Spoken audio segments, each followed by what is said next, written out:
Welcome back, Defenders. Jake here.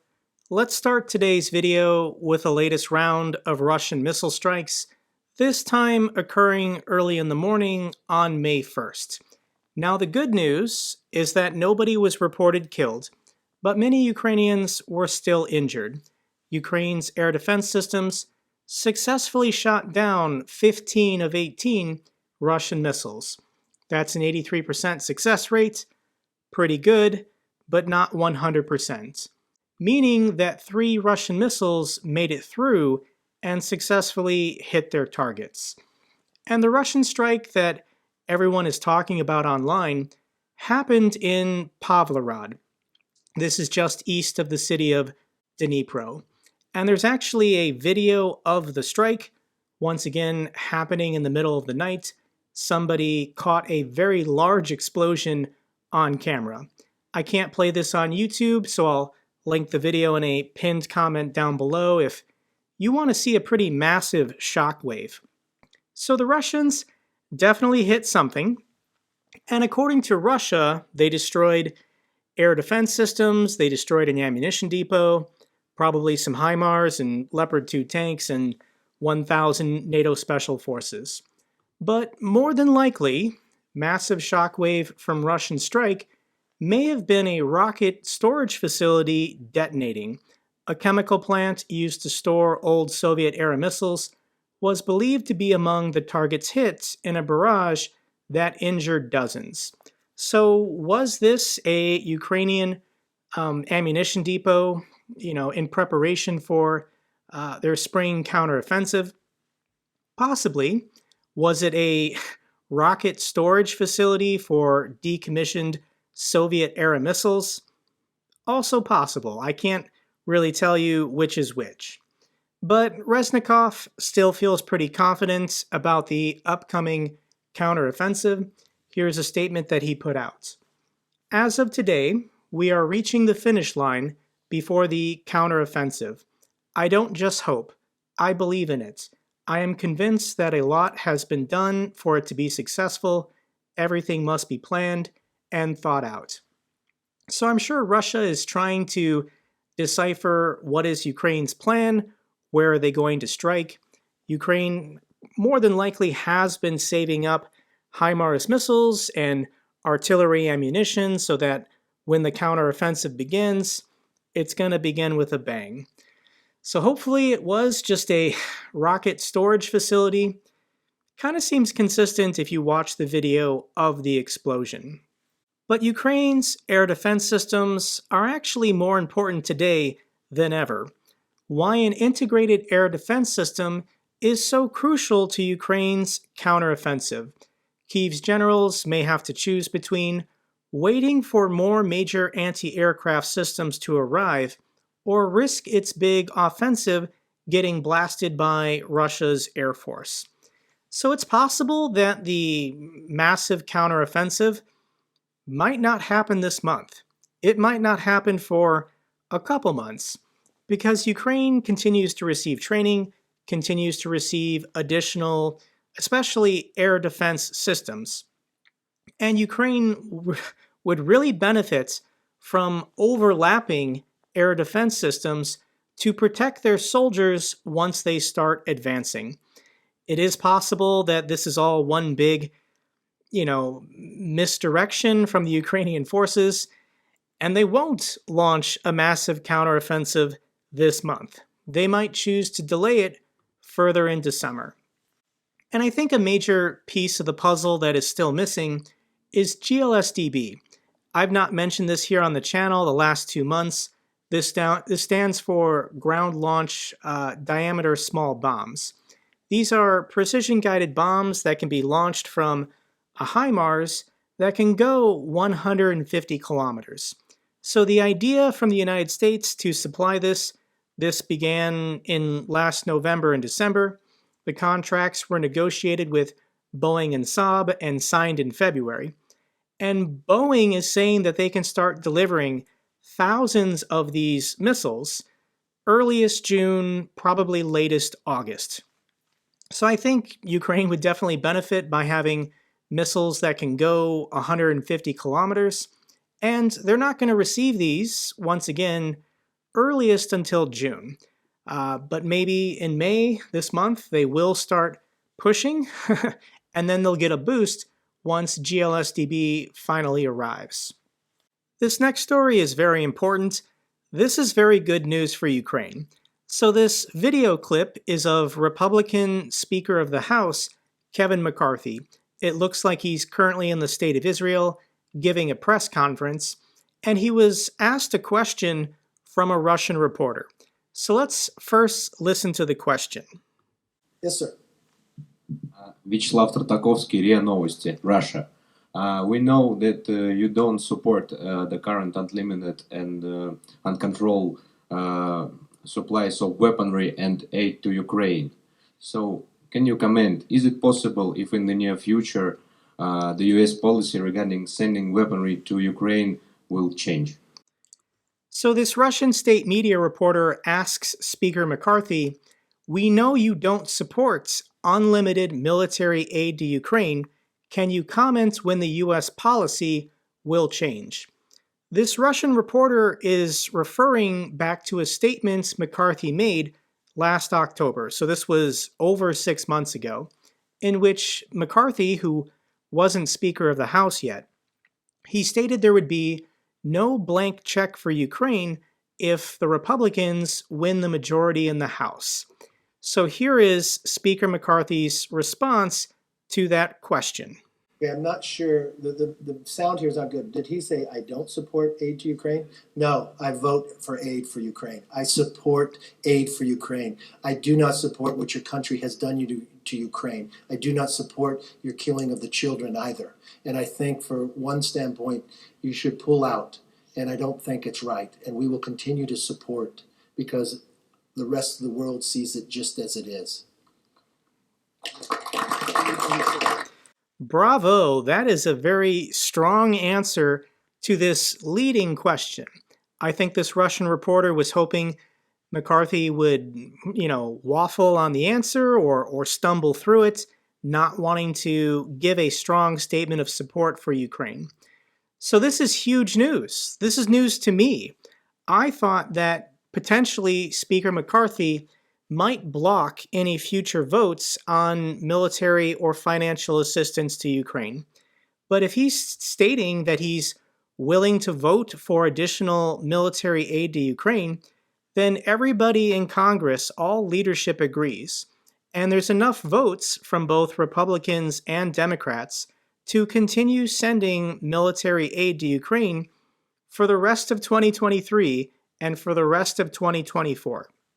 So this is Senate Majority Leader Chuck Schumer, Mitch McConnell, the Democrat in the House is Hakeem Jeffries. All four leaders agree that military aid to Ukraine should continue. This is very bad news for the Russians. So why potentially did McCarthy change his rhetoric? I'm sure this Russian reporter was shocked. And I think what he stated last October was because they were in the middle of a campaign. He wanted to draw a contrast to Speaker Pelosi and the Democrats, so he wanted to sound tough as far as military spending and having accountability. But now that he's actually Speaker of the House, he's second in line to the presidency. If something happened to President Biden and VP Harris, McCarthy becomes President of the United States. So I'm sure McCarthy is getting presidential daily briefings, the same ones that Biden gets, and he's being briefed by our military the real threats and the real danger that Russia poses to the entire world. Hopefully, after receiving these daily briefings for months now, he understands the true threat that Russia poses and will at least schedule a vote. That's all Speaker McCarthy has to do. I know there are 50 Republicans in the House, like Marjorie Taylor Greene, who hate Ukraine and love Russia. But as long as he allows a vote to happen, then additional funding and support from the United States will continue to Ukraine through 2024. This is huge. And Russia continues to grow weaker by the day. Finland is negotiating a defense cooperation agreement with the United States, which, among other things, allows the construction of American military bases on Finnish territory. So Russia stated they didn't want NATO to expand. Finland joined. Russia stated they didn't want the United States to have military assets near their borders. And now the United States will be building military bases right on the Finnish-Russian border. And the United States is doing this not to attack Russia. The United States would never attack Russia. Russia has 6,000 nuclear weapons. But what the United States and NATO wants is for Russia to stop attacking their neighbors, to stop trying to expand their borders and redraw the maps in violation of international law. Russia's already geographically the largest country in the world. All they have to do is just stay inside their own borders. And here's another diplomatic defeat for Putin. South Africa warns Putin could face arrest while attending BRICS summit. This is hilarious. The South African authorities have been attempting to dissuade Russian President Putin from attending the BRICS summit it is hosting this August over fears that it would be compelled to arrest him following a warrant for his arrest issued by the International Criminal Court. So poor Putin can't attend the conference in South Africa in person, and he's going to have to do it via Skype, via video conferencing. So how do you spell BRICS without R? And I guess it's just BICS. More bad news for the Russians. China votes in favor of UN resolution acknowledging Russian aggression against Ukraine. So China, India, and Brazil, and several other states close to Russia, have unexpectedly voted for a UN resolution which strongly censures Moscow. So let me read for you the language in the resolution. This is the UN General Assembly. The resolution proposed by 48 states, including Ukraine, called for cooperation between the UN and Council of Europe to address, among other things, the unprecedented challenges facing Europe after Russia's aggression against Ukraine and Georgia. This resolution was supported by 122 countries, among them including Brazil, China, and India. Who voted against it? Who supports Russia? We have Belarus, North Korea, Nicaragua, and Syria. Even Iran abstained. So it's not looking good for Putin diplomatically. The world is getting pretty fed up with him. So what's happening diplomatically with China, Brazil, and India is they just want this war to end as fast as possible. They don't really care who wins. They don't care if Ukraine wins or Russia wins. They just want to get back to business as normal and global trade. So what is the fastest way for this war to end? And either one, Ukraine goes to the peace talks or negotiating table and just gives up their territory, just gives Russia everything they want. Or two, Russia gives up on the idea of taking Ukraine's territory and they retreat back to their own borders. And for the last year, all the diplomatic pressure has been on Zelensky and the Ukrainians to just give Russia what they want. Concede territory, save the lives of your people, end the war as fast as possible. But now that we're on month 15 or 16 of this war, it's becoming apparent that the Ukrainians are willing to fight to the death to defend their people and defend their land. They don't believe there's any negotiation or peace talks in which Russia would respect an agreement in perpetuity. More than likely, any kind of ceasefire in the hostilities just means Russia's going to come back in 5 years and attack them again. So Ukraine knows that it's a fight to the death, and as long as their Western allies, like NATO, continue supporting them, they're going to keep going for years.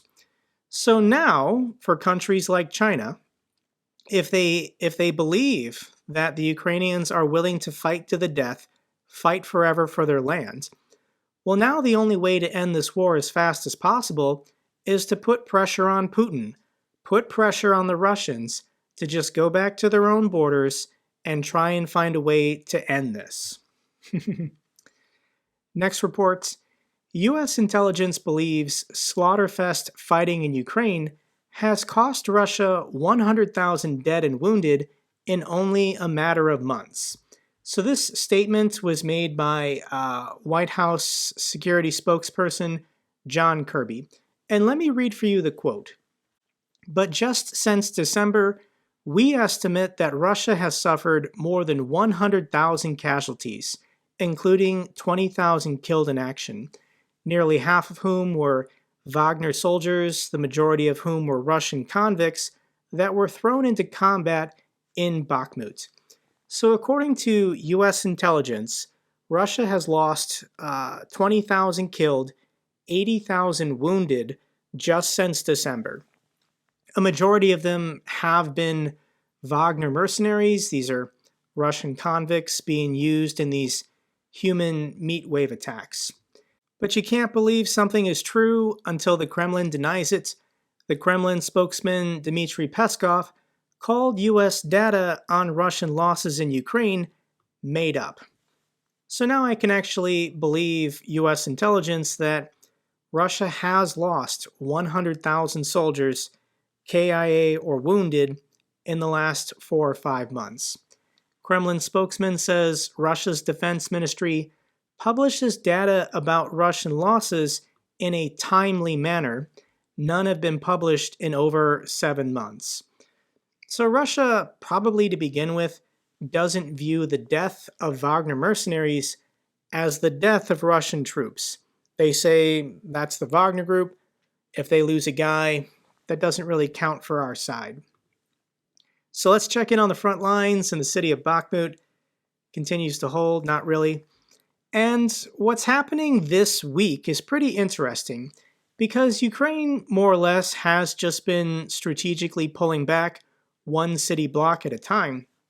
But there's this report that Putin ordered Sergei Shoigu to capture 100% of the city in time for their May 9th victory parade. They want some kind of propaganda win in order to present it to their people. Which is funny because 4 months ago, Putin ordered Shoigu and Prigozhin to take Bakhmut in time for the 1-year anniversary of the war on February 24th. So going back in time 3 months ago, they had only maybe taken half of the city. Going back 10 months, they were just outside of the city. I don't want to downplay the sacrifices of the Ukrainian soldiers in the city. Their defense of the city has been heroic. But the city of Bakhmut is relatively insignificant to the entire war. Russia has been throwing away the lives of their soldiers continuously in these human meat wave attacks the last month. And when Ukraine finally pulls out of Bakhmut, it doesn't really change anything about the war. It's not going to help the Russians. This was just one stepping stone on their way to capturing the entirety of the Donbas region, and the cities of Sloviansk and Kramatorsk are 2 to 3 times bigger than Bakhmut.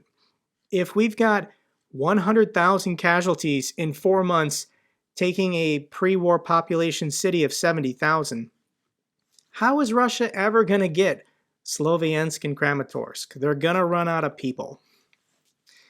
And we've got help behind the front lines inside Russia. Infrastructure sabotaged in 2 Russian regions.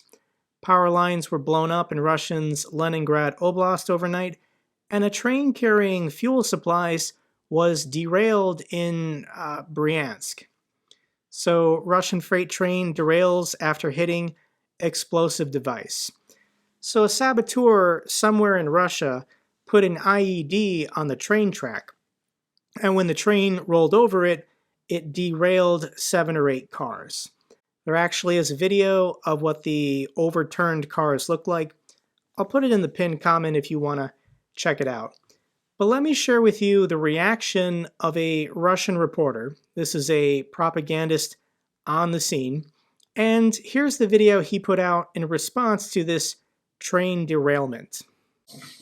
Хохлы делают абсолютно бессмысленные акции, которые лишний раз подчеркивают убогость их руководства. Ну, простите то, что я не фактуру вам показываю, а идеологию, потому что когда здесь находишься, ты видишь вот абсолютную бессмысленность того, что они делают. И где-то это даже хорошо. Почему? Потому что мы видим их слабость, мы видим... What a tool bag. So this guy blames Ukraine for the derailment without providing any evidence, when more than likely it was Russian partisans inside of Russia who are opposed to the war or opposed to Putin. He also calls the derailment pointless, but I'm pretty sure those fuel cars, wherever they were going, they served a point. Next video I have, I'll put it in the pinned comment if you want to watch it for yourself, but it's yet another video of Russian wives and mothers asking for help for information about their loved ones. So let me read for you just a little bit. Dear authorities and all authorized competent bodies, we appeal to you, the wives, parents, and relatives of the mobilized men from our district. We are compelled to record this public video message. Our men were mobilized and are currently in the Special Military Operations Zone. So the loved ones of these women were mobilized 6 months ago, and these women don't know what happened to them. They don't know what unit they're serving in, they don't know their location, they don't hear from them, and nobody is being paid. That seems to be consistent with all of these videos. There's another crazy video from Dmitry over at War Translated, and this one's new. This one's different. Survive if you can. This is the message from a Russian ex-convict who was recruited by the Ministry of Defense and sent into the war zone. So this is not a Wagner soldier complaining or recording a message. This is a man who was recruited by the regular Russian military. He says, our situation is very difficult. My name is Yakovlev. I was born in St. Petersburg, May 1987. From 2015, I was sentenced in the maximum security colony. So he and 109 other convicts were recruited from this St. Petersburg prison and then thrown to the front lines without training, without supplies, and without provisions. Almost all of them have been killed. Once again, he complains about not being paid, but they were told, if you can just survive for 6 months, you'll be pardoned. None of these guys are going to make it 6 months.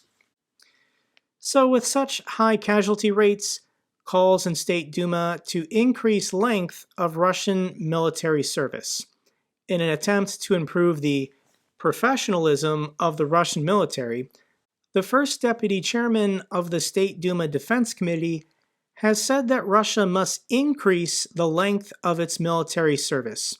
I have long been in favor of increasing the period of military service. The longer soldiers and sailors spend in the army, the more experienced they are, and the unit is more coordinated, something our troops often lack now. Something tells me this guy isn't going to be serving, and none of his sons are going to be serving. So where this is going is, if you get conscripted or mobilized, you're never getting out. The Russian military is never going to let you go as long as you still have 2 legs and 2 arms. And if serving longer periods of time in the military makes you more professional, then North Korea must have the most professional military in the world. I'm sure there's a lot about North Korea that Putin is looking at and saying, why don't we just do that? And conscription in North Korea is mandatory for all men. They all go in at the age of 17, and they have to serve until age 30. So this is 13 years of mandatory military service. Yeah, I'm sure Putin loves that idea. Final couple feel-good clips I have for you. The first one is of a cat that has been rescued from the apartment building in Uman that was bombed by the Russians. So this cat has been in this apartment unit, probably trapped for 3 days without food and water, and eventually someone saw him on the ledge and they were able to rescue this cat.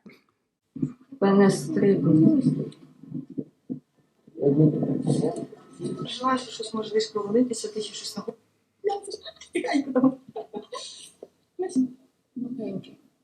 Вже все, вже подивився його лікар, сказали, все добре, ніяких травм, нічого такого нема, вкололи йому вітаміни і дали йому заспокійливе, бо кот знаходиться трохи в шоці, він весь час трусився з переляку, плюс в нього йде безбоження. Ну і звичайно, що він голодний, бо вже 3-й день пішов, так? Получається. Тому зараз їдемо, посадимо його до нас в котодомік, а люди заберуть, тому що, на жаль, в них сьогодні поховання йде їхніх діток.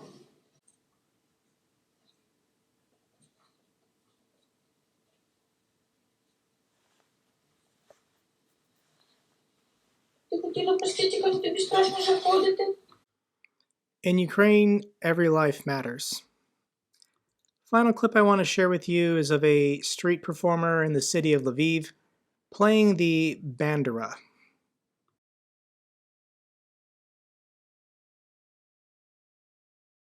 A very enchanting sound. That's all for this update video. Glory to Ukraine, glory to the heroes. If you found this video informative, give me a thumbs up. Best way to support the channel. Comments and questions, let me know down below. I love hearing from you guys. Till the next video, keep defending the truth, keep defending democracy.